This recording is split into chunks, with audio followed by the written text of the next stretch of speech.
आज का जो हमारा विषय है वो है गोली दर्पण से संबंधित परिभाषाएं। आज हम किसी गोली दर्पण से रिलेटेड जितनी भी चीज़ें होती हैं उन सारी चीज़ों को हम डिफाइन करेंगे, समझेंगे। तो आज का हमारा जो मुख्य बिंदु रहेगा, क्या क्या पढ़ना है, हम दर्पण से संबंधित क्या चीज़ जानेंगे। ध्रुव, वक्रता केंद्र, वक्रता त्रिज्या, मुख्य अक्ष, दर्पण का द्वारक, मुख्य फोकस और फोकस दूरी। चलिए अब एक एक करके इसको हम समझते हैं।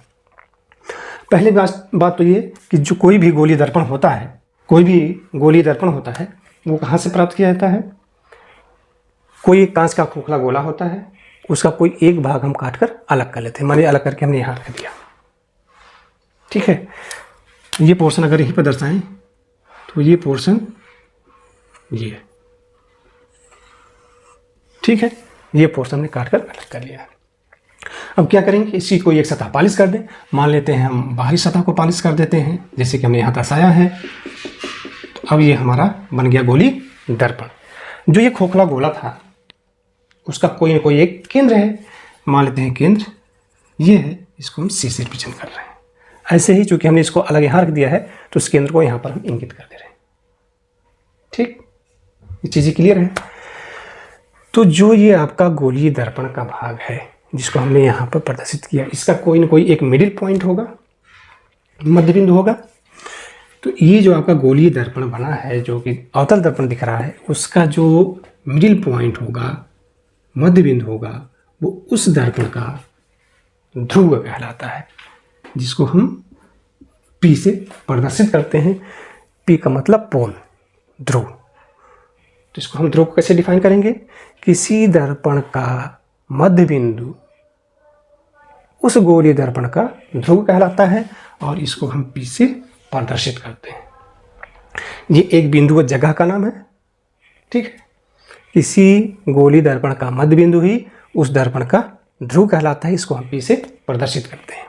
नेक्स्ट पॉइंट, वक्रता केंद्र। जैसे अभी हमने कहा कि जो ये खोखली गोला था उसका कोई न कोई एक केंद्र है, तो यही केंद्र इस गोले का केंद्र कहलाएगा। चूंकि हमने इसका एक भाग काटकर अलग कर लिया है, ये वक्री भाग है, तो इसको हम कहेंगे, इसी केंद्र के नाम को हम क्या कहेंगे, वक्रता केंद्र। क्या कहेंगे, वक्रता केंद्र, जिसको हम सी से प्रदर्शित करते हैं। तो इसको हम डिफाइन कैसे करेंगे, कोई गोलीय दर्पण जिस खोखले गोले का भाग होता है उसका केंद्र ही उस दर्पण का वक्रता केंद्र कहलाता है। इस चीज को हमने यहाँ पर इंगित किया है और उसका केंद्र यहाँ पर सी, इसको हम सी से प्रदर्शित करते हैं। ये भी ए बिंदु जगह का नाम है, नाम क्या है, वक्रता केंद्र, संकेत क्या है, सी। नेक्स्ट पॉइंट, वक्रता त्रिज्या। जैसा कि हम जानते हैं किसी गोले के संदर्भ में, किसी गोले का जो ये बाहरी लाइन दिख रहा है इसका नाम है परिधि। परिधि से केंद्र तक की दूरी क्या कहलाती है, त्रिज्या कहलाती है। यानी कि यहाँ से लेकर यहाँ तक की दूरी त्रिज्या कहलाती है, त्रिज्या, ठीक है। तो यहाँ पर गोली दर्पण के संदर्भ में हम इसी त्रिज्या का नाम क्या बोलते हैं, वक्रता त्रिज्या। क्या बोलते हैं, वक्रता त्रिज्या। किसी गोली दर्पण के उसके वक्रता केंद्र से दर्पण तक की दूरी वक्रता त्रिज्या कहलाती है, जिसको हम C से P तक मिलान कर दें तो वो दूरी हमें मिल जाएगी। इस दूरी को हम यहाँ पर इंगित कर दे रहे हैं, संकेत इसका है R, ठीक। डिफाइन कैसे करेंगे, किसी गोलीय दर्पण का उसके वक्रता केंद्र से दर्पण तक की दूरी उस दर्पण की वक्रता त्रिज्या कहलाती है। इसको हम R से प्रदर्शित करते हैं। ये दूरी का नाम है। वक्रता त्रिज्या क्या है, दूरी है। कहाँ से कहाँ तक, यहाँ से यहाँ तक हम अगर नाप लें तो जो दूरी आएगी वो उस गोली दर्पण की वक्रता त्रिज्या कहलाएगी। इसका संकेत है R। किससे प्रदर्शित करते हैं, R से। चूंकि R दूरी है तो जो दूरी का मात्रक होगा वही वक्रता त्रिज्या का मात्रक होगा।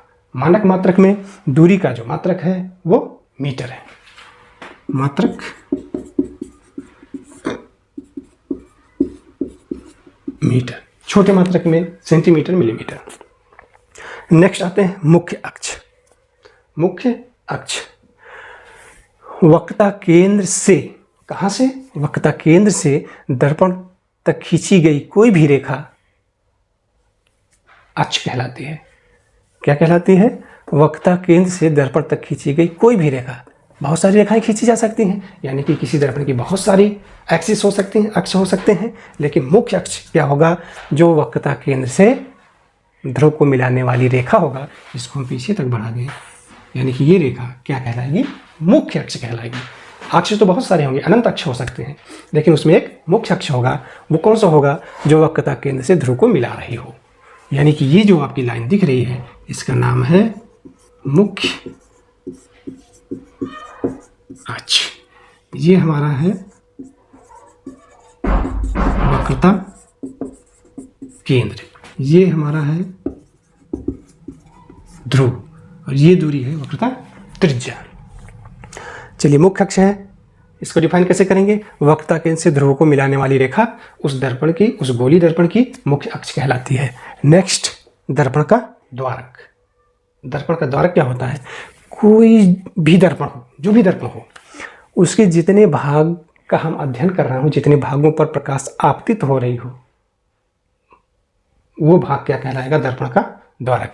यानी कि हमने जो दर्पण लिया है यहाँ से लेकर यहाँ तक, तो ये पूरा पोर्शन क्या कहलाएगा, इस दर्पण का द्वारक होगा। इसको हम सांकेतिक सिंबल में M1 M2, यानी कि M1 से लेकर M2 तक जो पोर्शन है, जो भाग है, वो इस गोली दर्पण का, जो कि अवतल दर्पण है, उसका द्वारक कहलाएगा। नेक्स्ट, मुख्य फोकस। मुख्य फोकस देखें, मुख्य फोकस क्या होता है, ये मुख्य अक्ष हमने ट्रा कर लिया। दो समांतर प्रकाश की किरणें, दो समांतर, ये मुख्य अक्ष है, ये प्रकाश की किरण है, दर्पण से टकराई, टकराने के बाद ये मुड़ी, ये इधर से मुड़ गई, ठीक है। तो मुड़ने के पश्चात जिस बिंदु से होकर, मुख्य अक्ष के जिस बिंदु से होकर जाएगी, वो क्या कहलाती है, मुख्य फोकस। यानी कि यहाँ पर ये क्या कहलाएगा, मुख्य फोकस, जिसका संकेत है कैपिटल F। इसको परिभाषित करें, किसी दर्पण पर समांतर आपतित होने वाली प्रकाश किरणें परावर्तन के पश्चात मुख्य अक्ष के जिस बिंदु से होकर जाएगा, वो बिंदु क्या कहलाएगा, फोकस बिंदु, या मुख्य फोकस, या केवल फोकस। इसको हम कैपिटल F से प्रदर्शित करते हैं। ये व्यवहारता कहाँ पर होता है, इस फिगर में देखें, वक्रता केंद्र और ध्रुव का बिल्कुल मध्य बिंदु होता है। कहाँ पर होता है, वक्रता केंद्र और ध्रुव के बिल्कुल मध्य होता है, ये है ना। चूंकि ये बिंदु का जगह का नाम है, बिंदु का नाम है, तो इसका भी कोई मात्रक नहीं होगा, इसका संकेत है कैपिटल F। नेक्स्ट चलते हैं, फोकस दूरी।